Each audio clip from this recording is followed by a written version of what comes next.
అందరికీ నమస్కారం. ఈరోజు కథ హిట్లర్ ఎపిసోడ్ 56 హాస్ని పంతం. ఇక స్టోరీకి వెళ్తే కంపెనీ నుండి ధనుష్ను పంపించేసి తన చుట్టూ ఉన్న మేల్ స్టాఫ్ను ఫీమేల్ స్టాఫ్తో రీప్లేస్ చేయమని చెప్పిన విరాట్ను కోపంగా చూస్తూ, మీ ఆఫీస్లో కూడా లేడీస్ అందరినీ తీసేసి కేవలం మగవాళ్ళను మాత్రమే పెట్టుకుంటారా అని అడిగింది హాస్ని. అందులో ఎలాంటి అనుమానం లేదు, ఖచ్చితంగా పెట్టుకుంటాను అని బదులిచ్చాడు విరాట్. ఎందుకంత పంతం? ఆఫీస్ అన్నాక అందరూ ఉంటారు. అన్నిట్లో ఇలాంటి కండిషన్స్ పెడితే చాలా కష్టం. నేనేమన్నా చిన్నపిల్లనా? నిర్ణయాలు తీసుకునే స్వేచ్ఛ నాకు లేదా అని కోపంగా అడిగింది హాస్ని. నీకంటే చిన్నపిల్లే చాలా బెటర్, కనీసం బ్రెయిన్ యూజ్ చేస్తారు, నువ్వు అది కూడా చెయ్యవు అని అన్నాడు విరాట్. నేనెప్పుడో ఒక కంపెనీకి యాజమానిని, అయినా కూడా నన్ను తెలివి తక్కువ దానిలా ట్రీట్ చేస్తున్నారు. మీ పద్ధతి ఏం బాగోలేదు. ఇందాక ఆఫీస్లో కూడా వాడి ముందు సీరియస్గా చూశారు. ఎవరైనా సీన్ చూస్తే నా గురించి ఏమనుకుంటారు అని ప్రశ్నించింది హాస్ని. సార్కి జాగ్రత్త ఎక్కువ అంటారు, అయినా నువ్వు చేసే పనులను బట్టి నా యాక్షన్ ఉంటుంది. ఇందాక కూడా మీ నాన్నగారు ఆఫీస్ అన్న ఒకే ఒక్క కారణంతో నేను వదిలేశాను, లేదంటే అప్పుడే నీకు బుద్ధి చెప్పేవాణ్ణి అని సీరియస్గా అన్నాడు విరాట్. అన్నీ మీకు నచ్చినట్లు చేస్తారు, మీతో మాట్లాడడం కూడా వేస్ట్ అని మొహం తిప్పుకుంది హాస్ని. ప్యాలెస్కి చేరుకున్న ఆమె నేరుగా గదిలోకి వెళ్ళి స్నానం చేసి వచ్చి మాస్టర్ నుండి ఏమైనా రిప్లై వచ్చిందేమో అని మొబైల్ చెక్ చేసింది. అతని నుండి ఎలాంటి రిప్లై రాకపోవడంతో, హాయ్, కోపం వచ్చిందా? ఐఎమ్ వెరీ సారీ అని మరోసారి మెసేజ్ చేసింది హాస్ని. వెంటనే సారీ ఎందుకు అని వచ్చిన మాస్టర్ మెసేజ్కి, మధ్యాహ్నం క్యాంటీన్లో జరిగిన ఇన్సిడెంట్కి సారీ చెప్తున్నాను, నా వల్ల నీ జాబ్ పోయింది కదా అని రిప్లై ఇచ్చింది హాస్ని. నువ్వేం మాట్లాడుతున్నావో నాకు అర్థం కావట్లేదు. నా జాబ్ పోవడానికి అసలు మనం ఎప్పుడు కలిసాం అని మెసేజ్ చేశాడు మాస్టర్. అదేంటి ధనుష్ అలా మాట్లాడుతున్నావు అని అడిగిన హాస్నితో, నా పేరు ధనుష్ కాదు, నువ్వు ఏదో పొరపాటు పడినట్టున్నావు అన్నాడు మాస్టర్. నువ్వు ధనుష్ కాకపోతే నాకెందుకు మెసేజ్ చేశావు? అంటే నాకు అబద్ధం చెప్పావా? నన్ను చీట్ చేశావు అని కోపంగా అడిగింది హాస్ని. నీకేమైనా పిచ్చా? నేను ఎప్పుడూ నీకు పేరు చెప్పలేదు. అసలు రిక్వెస్ట్ వచ్చిందే నీ దగ్గర నుండి, నేను జస్ట్ యాక్సెప్ట్ చేశాను, ఇందులో నా తప్పేముంది అని వచ్చిన మాస్టర్ మెసేజ్కు, నిజమే కదా, తప్పు నాదే, అన్నీ నాకు నేనే ఊహించుకున్నాను, ఛా అని గిల్టీగా ఫీల్ అయిన హాస్ని, సారీ మాస్టర్, నాదే తప్పు, ఏమనుకోకండి అని చెప్పి చాటింగ్ ఆపేసింది. మరుసటి రోజు ఉదయం హాస్నికి పిఆర్ డిపార్ట్మెంట్ హెడ్ పోస్ట్ కోసం వచ్చిన అప్లికేషన్స్ చూడడంతోనే సరిపోయింది. కాసేపటికి విసుగ్గా ఫీల్ అవుతూ ఫ్రెష్ అవ్వడానికి వాష్రూమ్కి వెళ్ళింది హాస్ని. అక్కడ ఇద్దరు ఫీమేల్ స్టాఫ్ గత రాత్రి ఒక ఫేమస్ పబ్లో ఎలా ఎంజాయ్ చేశారో చెప్పుకొని నవ్వుకుంటున్నారు. ఆ మాటలు విన్న హాస్ని, నాకు కూడా అక్కడికి వెళ్ళాలనిపిస్తుంది, ఈరోజే కీర్తితో కలిసి వెళ్ళేలా ప్లాన్ చేయాలి, ఏదో ఒక స్టోరీ చెప్పి విరాట్ గారి పర్మిషన్ అడగాలి అనుకుంటూ తన క్యాబిన్కి వెళ్ళిపోయింది. అనుకున్నట్టే విరాట్కి కాల్ చేసి నైట్ ఒక క్లయింట్తో మీటింగ్ ఉందని, రావడానికి లేట్ అవుతుందని చెప్పేసింది. మీటింగ్ ఎక్కడ జరుగుతుందని విరాట్ అడగ్గా, ఇంకా ప్లేస్ డిసైడ్ అవ్వలేదు, డోంట్ వరీ, కీర్తితో కలిసి వెళ్తున్నాను అని బదులిచ్చింది హాస్ని. ఓకే, ఈసారి ఏదైనా గడిబిడ చేస్తే నాలోని రాక్షసుని చూస్తావు, బీ కేర్ఫుల్ అని కాల్ కట్ చేశాడు విరాట్. అమ్మయ్య, ఈ బీస్ట్ ఒప్పుకున్నాడు కాబట్టి ఈ నైట్ ఫుల్ ఎంజాయ్ చేయాలి అనుకుంటూనే కీర్తికి చెప్పి ఆమెతో కలిసి ఆ రాత్రి పబ్కి వెళ్ళింది హాస్ని. కానీ అక్కడ వాతావరణం చూస్తే కీర్తికి చాలా తేడాగా అనిపించింది. అదే విషయం హాస్నికి చెప్పి ఇలాంటి చోటుకి తీసుకొచ్చినందుకు కోప్పడింది. కానీ హాస్ని మాత్రం అదేం పట్టించుకోకుండా, అబ్బా రిలాక్స్ కీర్తి, ఇక్కడ ఎలా ఉంటే మనకేంటి, ఎంజాయ్ చేయడానికి వచ్చాం, దాని మీద దృష్టి పెడితే బాగుంటుంది అంది. ఇప్పుడు నేనేమన్నానని అంత చిరాకు పడుతున్నావు? అసలు ఈ పబ్ గురించి నీకెలా తెలుసు అని డౌట్గా అడిగింది కీర్తి. తను ఆఫీస్లో ఉన్న విషయాల గురించి చెప్పింది హాస్ని. ఈడియట్, ఎవరో మాట్లాడుకుంది విని ఇక్కడికి తీసుకొచ్చావా? నీకసలు బుర్ర పనిచేయట్లేదా? ఇక్కడ అందరూ డ్రగ్స్ మత్తులో మునిగి తేలుతూ ఎలా విచ్చలవిడిగా బిహేవ్ చేస్తున్నారో చూడు. ఇది మనలాంటి వాళ్ళు వచ్చే పబ్ కాదే. నాకిక్కడ ఎందుకో నెగిటివ్ వైబ్స్ కనిపిస్తున్నాయి, వెళ్ళిపోదాం పద హాస్ని అని ఆమెకు నచ్చచెప్పే ప్రయత్నం చేసింది కీర్తి.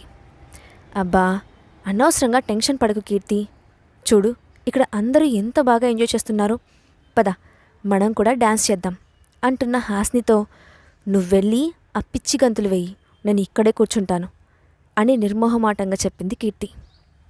ఛీ, వేస్ట్ ఫెలో ఇక్కడే కూర్చో అని హాస్ని డాన్స్ ఫ్లోర్ దగ్గరికి వెళ్ళింది. ఆమె అలా వెళ్ళడంతోనే మొబైల్ తీసి ఒకరికి మెసేజ్ చేసి ప్రశాంతంగా కూర్చొని హాస్నిని గమనించడం స్టార్ట్ చేసింది కీర్తి. హాస్ని వెళ్ళి చాలాసేపు అవ్వడంతో ఆమె దగ్గరకు వెళ్ళి, ఇప్పటికే చాలా లేట్ అయింది, ఇక వెళ్దామా అని అడిగింది కీర్తి. అబ్బా, ఇంకాసేపు ఇక్కడే ఉందాం అని ఫోర్స్ చేస్తున్న హాస్ని మొబైల్ రింగ్ అవ్వడంతో బయటకు తీసి చూసింది. స్క్రీన్ మీద విరాట్ నేమ్ కనిపించడంతో షాక్ అయింది. ఆ కాల్ ఎవరిదో తెలిసిన కీర్తి తనలో తాను నవ్వుకుంటూ, ఏమైంది హాస్ని, ఉన్నట్టుండి ఫేస్ ఎందుకు అలా పెట్టావు అని అడిగింది కీర్తి. విరాట్ గారు కాల్ చేస్తున్నారు. ఈ సౌండ్స్ వింటే ఆయనకు అనుమానం వస్తుంది. అర్జెంటుగా వేరే ఎక్కడికైనా వెళ్ళి మాట్లాడాలి అంటూనే ఒక ప్రైవేట్ రూమ్కి వెళ్తూ దారిలో గ్లాస్ క్యాబిన్లో ఉన్న దాంట్లో మహేశ్వరి ఇంకా హారతిని చూసి ఆగిపోయింది. ఇద్దరు ఇక్కడున్నారేంటి? చుట్టూ అంతమంది మగవాళ్ళు ఉంటే సిగ్గు లేకుండా అలా బట్టలిప్పి డాన్స్ చేస్తూ, ఛా, వాళ్ళతో ఎలా పడితే అలా ఉన్నారు. అసలు ఇక్కడ ఏం జరుగుతోంది కీర్తి అని షాక్ అవుతూ అడిగింది హాస్ని. రోడ్డున పడ్డారు.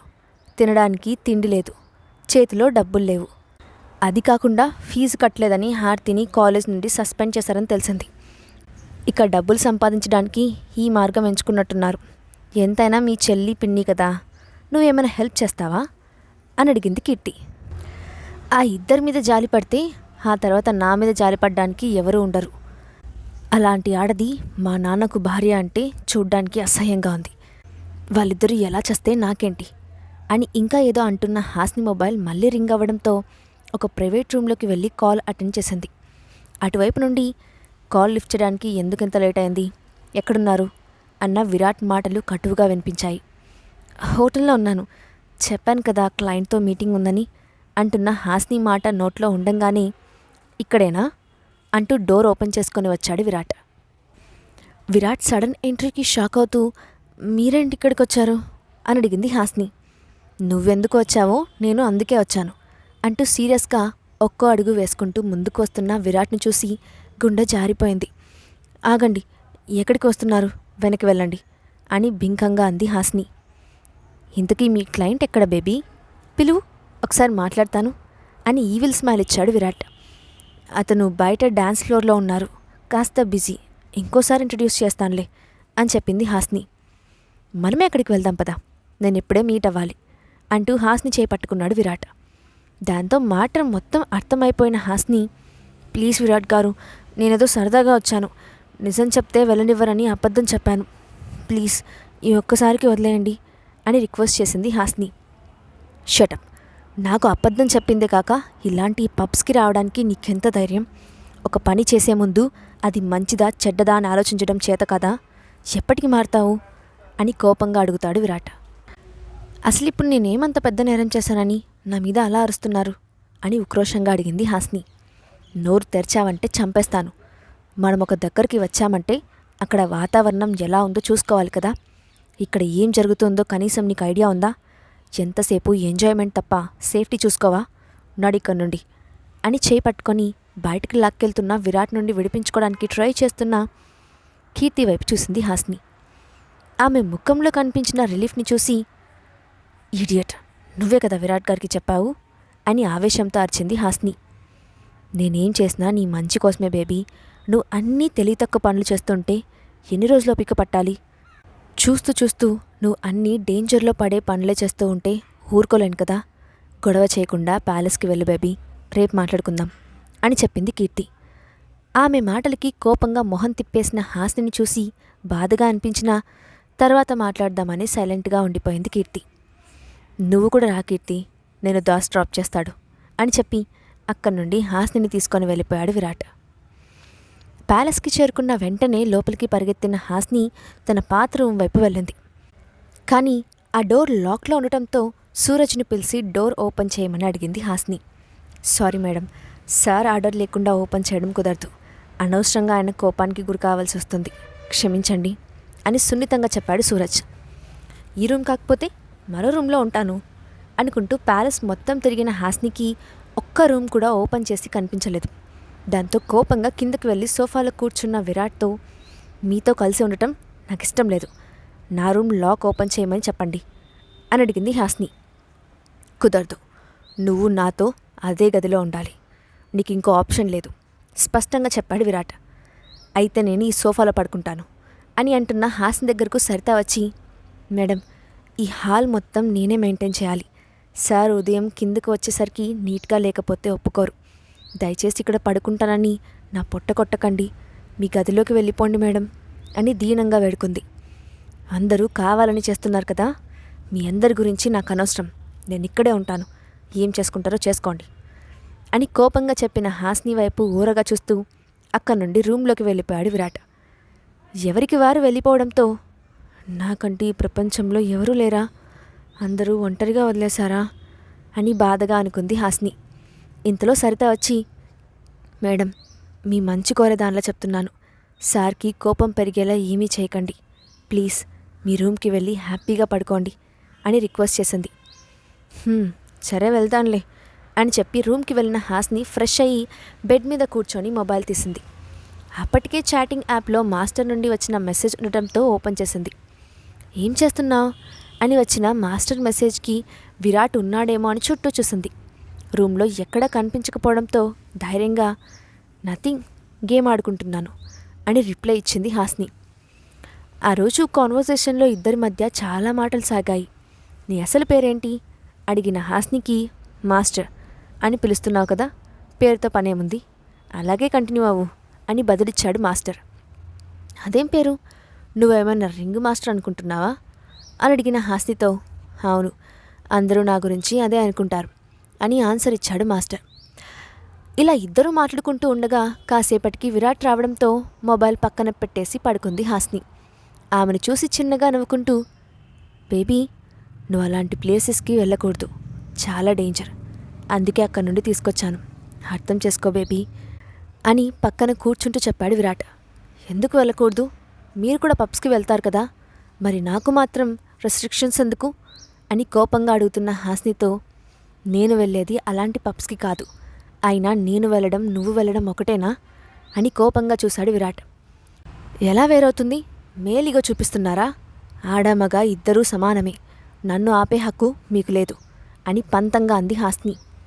నిన్ను ఆపే హక్కు నాకు మాత్రమే ఉంది, అండ్ మగ ఆడ ఇద్దరు ఎప్పటికీ సమానం కాదు, ఇంకోసారి అక్కడికి వెళ్తే నా రియాక్షన్ వేరేలా ఉంటుంది అంటూ ఒక్కసారిగా ఆగిపోయాడు విరాట్. విరాట్ మాటలకి హాసిని రియాక్షన్ ఏంటి, కొత్తగా ఈ మాస్టర్ అన్న క్యారెక్టర్ ఎవరు, అతని వల్ల హాసిని సమస్యల్లో పడబోతుందా, నెక్స్ట్ పార్ట్లో చూద్దాం. ఈ స్టోరీ అప్డేట్ ఎలా ఉందో కింద కామెంట్ బాక్స్లో మీ ఒపీనియన్ని షేర్ చేయండి. అలాగే ఇలాంటి మరిన్ని స్టోరీస్ కోసం మా ఛానల్ని సబ్స్క్రైబ్ చేసి పెట్టుకోండి. Thanks for watching.